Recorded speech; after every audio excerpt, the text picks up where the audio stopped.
Burning bridges. They stayed up late into the night, talking with Az and Maddie about their discoveries, their escape into the wild, and the founding of the smoke. Finally, Tally had to ask the question that had been on her mind since she'd first seen them. So, how did the two of you change yourselves back? I mean, you were pretty, and now you're ugly? Az smiled. That part was simple. We're experts in the physical part of the operation. When surgeons sculpt a pretty face, we use a special kind of smart plastic to shape the bones. When we change new pretties to middle or late, we add a trigger chemical to that plastic, and it becomes softer, like clay. Ew, Tally said, imagining her face suddenly softening so she could squish it around to a different shape.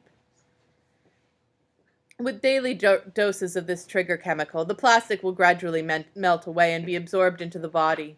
Your face goes back to where it started. More or less. Tally's eyebrows rose. More or less? We can only approximate the places where bone was shaved away, and we can't make big changes like someone's height without surgery.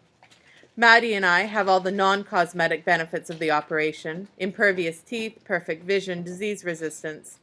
But we look pretty close to the way we would have looked without the operation.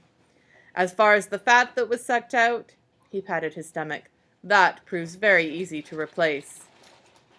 But why? Why would you want to be ugly? You were doctors, so there was nothing wrong with your brains, right?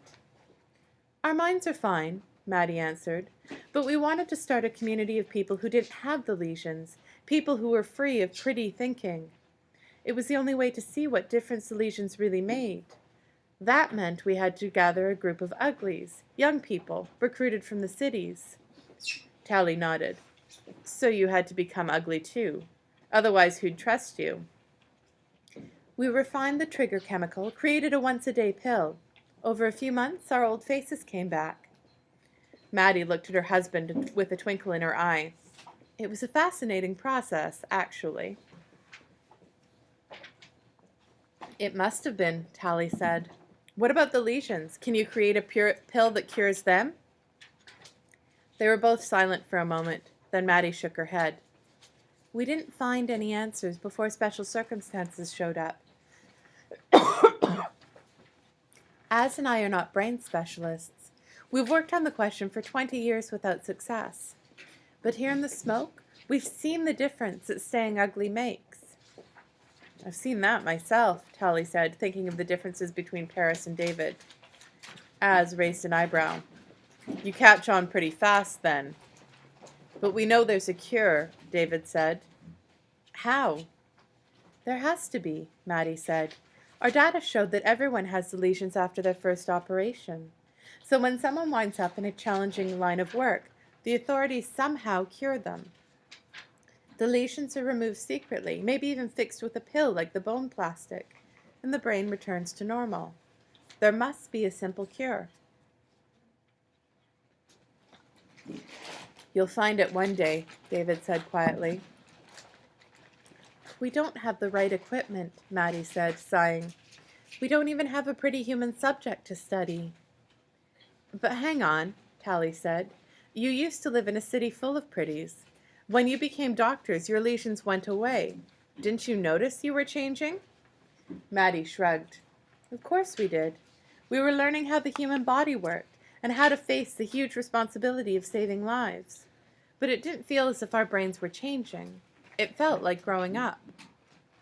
Oh, but when you looked around at everyone else, how come you didn't notice they were brain damaged? Az smiled. We didn't have much to compare our fellow citizens with, only a few colleagues who seemed different from most people, more engaged. But that was hardly a surprise. History would indicate that the majority of people have always been sheep. Before the operation, there were wars and mass hatred and clear-cutting. Whatever these lesions make us, it isn't a far cry from the way humanity was in the Rusty era. These days we're just a bit easier to manage.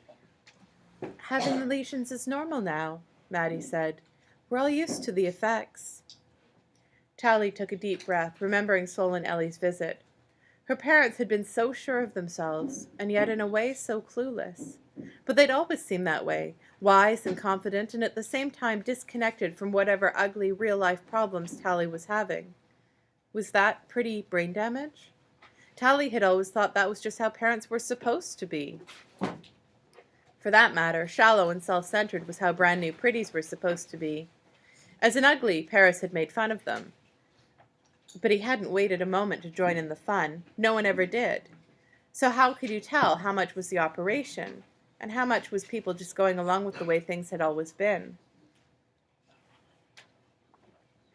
Only by making a whole new world, which is just what Maddie and Az had begun to do. Tally wondered which had come first, the operation or the lesions. Was becoming pretty just the bait to get everyone under the knife? Or were the lesions merely a finishing touch on being pretty?